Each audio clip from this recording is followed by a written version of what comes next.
treating them with the natural water with a mixture of activated carbon.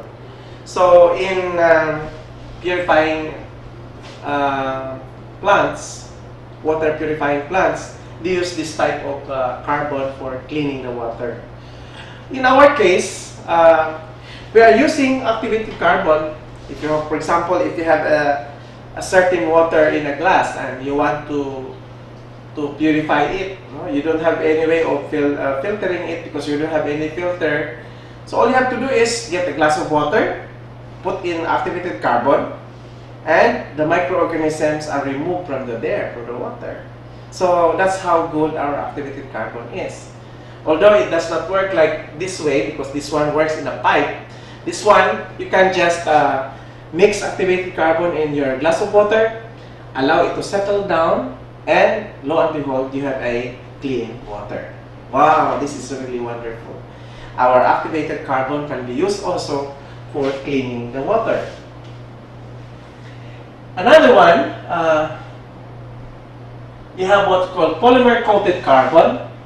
This is a process by which porous carbon can be coated with biocompatible polymer to give a smooth and permeable coat without blocking the pores. So this is again used for hemoperfusion. So hemoperfusion is a treatment technique in which large volume of patient's blood are passed over adsorbent substance in order to remove toxic substances from the blood. So this is some kind of dialyzing process. So in some dialysis machine, they use this polymer-coated carbon in the path of the dialyzing machine. So you can just imagine the applications of activated carbon is enormous. Industrial plants, in this technique, in this medical application. This is of biomedical applications because it can be used as a means of cleaning the blood or removing the toxins from the blood. That's why the dialysis machine contains this type of polymer-coated carbon. Wow, that's very wonderful. Now here is a very important fact about carbon. 1 gram of activated carbon can have a surface area in excess of 500 meters square. Wow. In other words, that's how great is our carbon. You can just imagine so 1 gram is about 1,000 milligrams. So our activated carbon has 350 milligrams. In other words, a 0.35 gram, which has also about 1/3, or it will have a cleansing power of about 200 meters square surface area, and that is sufficient enough to cover the surface area of our gastrointestinal tract. So, in other words, even with just 1 capsule, it is even sufficient to cleanse the gastrointestinal tract from the mouth to the anus. However, if the magnitude of toxicity is great, then you can increase the intake of this activated carbon. From 1 capsule, you can go as high as 5 capsules or to 10 capsules in case of high toxicity. So you can also increase the area by which the activated carbon can work upon in cleansing the area. So with this data, we can actually recommend, say, if you don't have any toxicity at all, you can actually take about 2 capsules, 4 capsules in 1 day. Now, the precautions of the use of charcoal is this. Since charcoal has the capacity to absorb any substance, it can absorb gas, it can absorb solid materials, it can also absorb some liquefied materials. In other words, there is no specificity in terms of the binding capacity. Now, what are the implications of this? Any material, any substance can bind to carbon. Which means that there is also danger if you don't know how to use a carbon or activated carbon. There is a danger that you might be deprived of the nutrients from your system because carbon is not specific only to such certain substance. By looking at its molecular structure or atomic structure, any substance, whether it's gaseous, whether it is solid, whether it is liquid, it can be absorbed. So which means that if you're going to take carbon, you must ensure that the food that you take will not be contaminated or it will not go together with carbon. Otherwise, your nutrients will be absorbed by the carbon. So what are the further implications of this? You cannot take this when you are eating. So be sure to use the activated carbon about 2 hours after eating. Why 2 hours? Because the movement of food from the mouth to the anus or from the mouth to the large intestine, it will take about 4 hours. So at least by eating or taking carbon 2 hours after eating, the food is already very, very far from the carbon.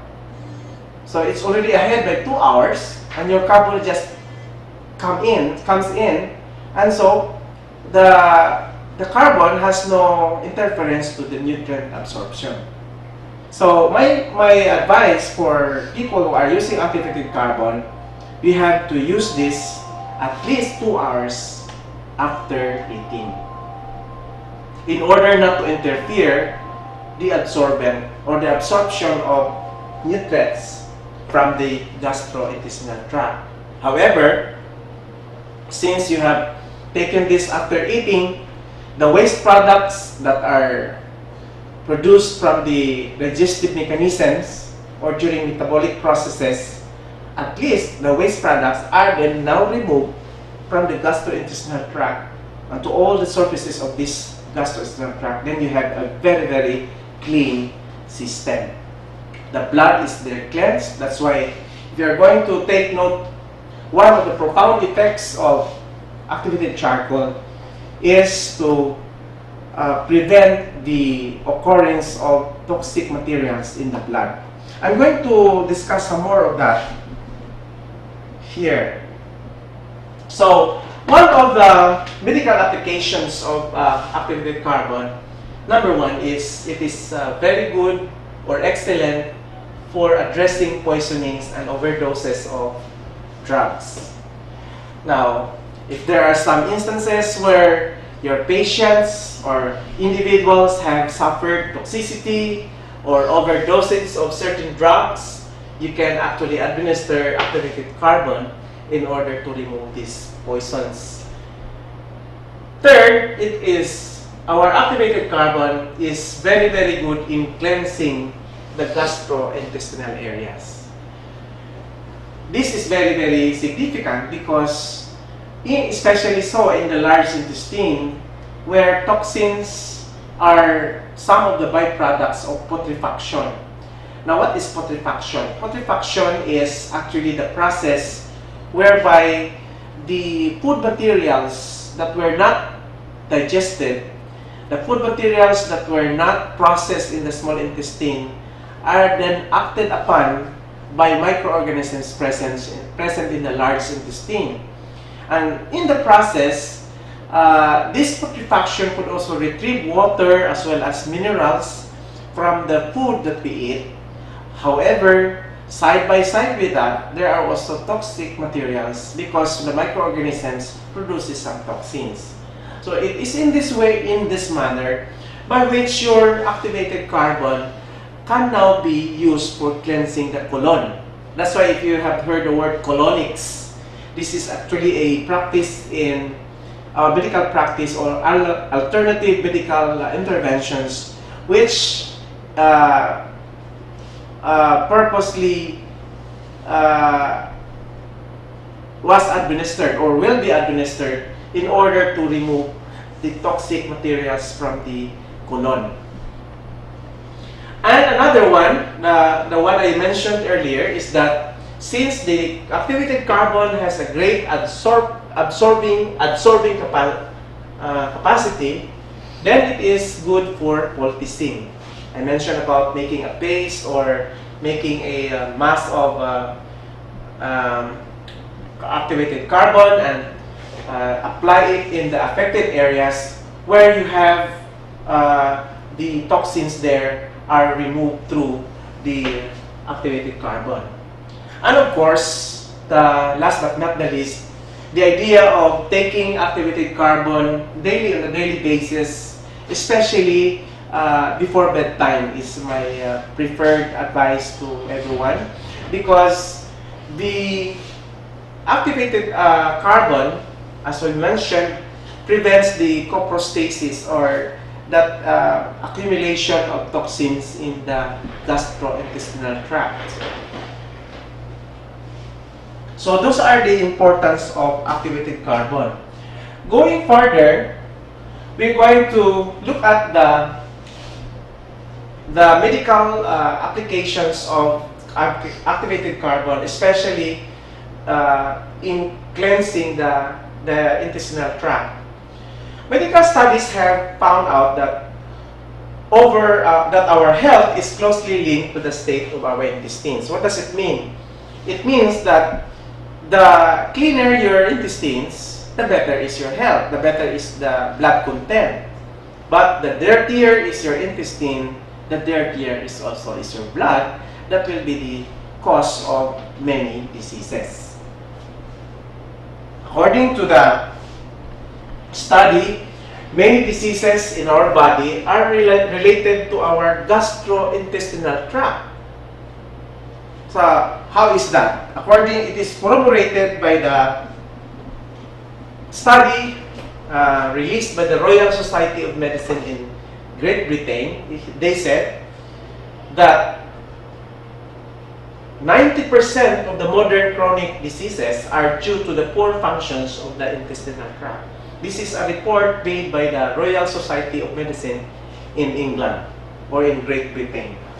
So this is also now corroborated by many of the medical practitioners that if a person cannot remove their toxic materials or their waste product from the gastrointestinal tract, there is the accumulation of toxins from the system, which is now the cause of modern chronic diseases. So that is very, very emphatic, no? It's very important. Well, let us just show here the diagram of the gastrointestinal tract coming from the mouth and esophagus down to the stomach and then to the small intestine. And the small intestine measures about 21 or 20 to 21 feet or about 7 meters long. And this is where the digestion and absorption of food materials. So in relation to this, that's why I mentioned earlier that we cannot take, or we do not advise people to take charcoal during eating or after eating, just immediately after eating or before eating, because there is a possibility that the charcoal and the food will now mix together in this area. And this area of the gastrointestinal tract is important in digestion as well as the absorption of nutrients. So if you are going to take carbon during eating, or perhaps a little few minutes or few hours or even a fraction of an hour before eating, there is a possibility that the nutrients will be absorbed by the carbon. So your body will now be deprived of the materials. Instead of cleansing, you will now have a result of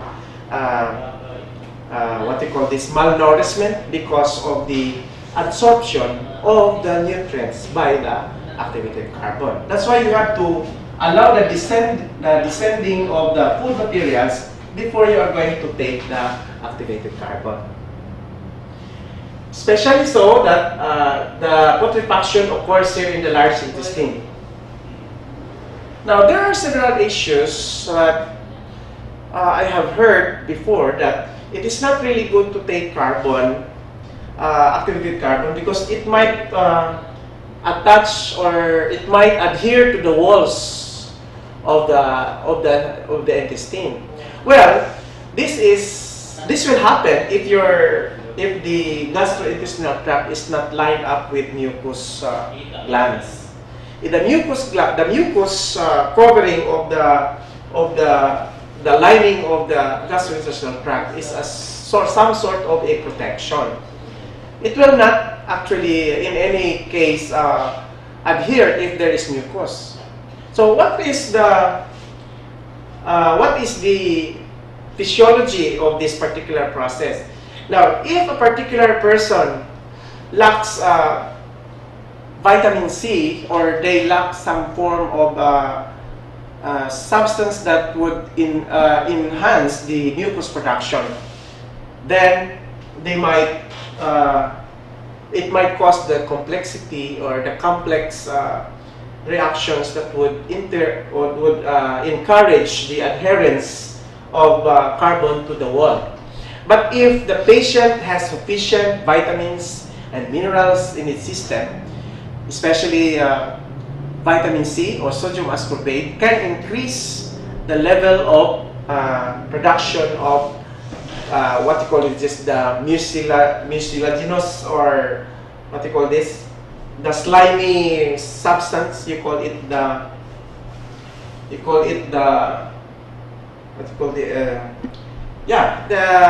the slimy portion, which is actually the covering. So with that, there is no danger of adherence. But if you think that the patient is not eating something, then it is not also good to take more charcoal. So in other words, there should be a balance.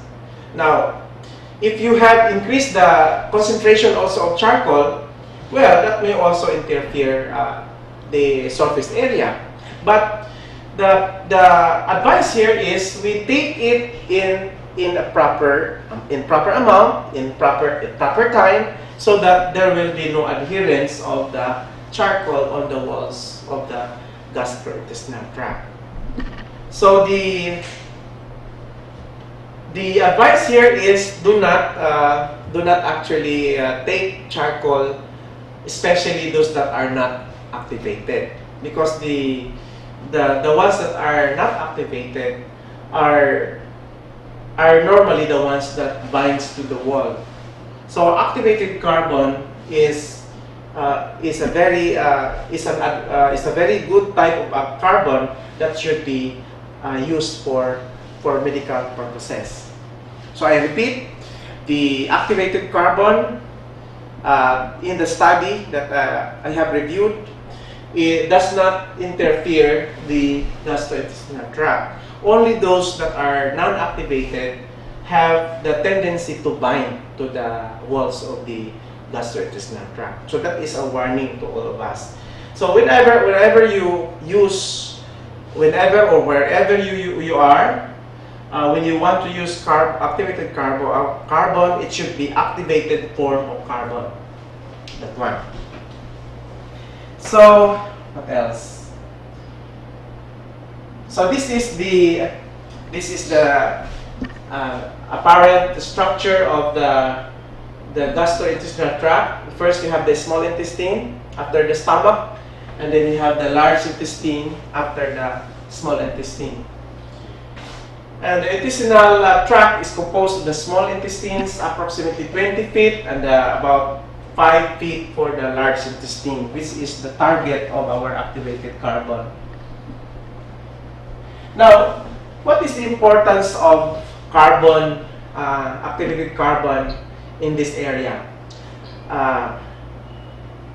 This area of the gastrointestinal tract is lined up with what you call the villus or the villi, which are structures in the lining of the intestine responsible for the rapid absorption of nutrients.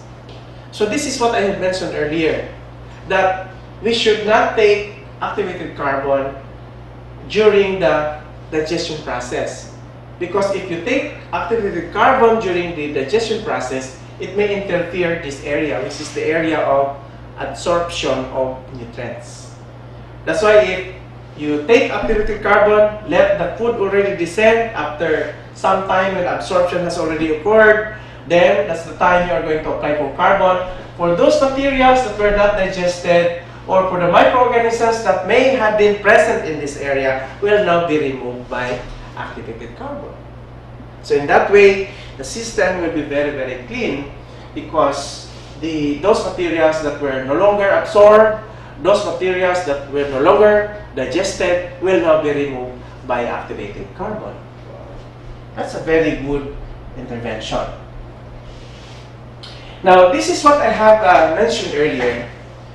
I have to emphasize the use of activated carbon because of these facts. If undigested food residue is trapped too long in our digestive tract, harmful bacteria will start to decay the food and release some toxins like methane, histamine. Histamine causes allergies, and ammonia in our body, which causes toxicity. So, with this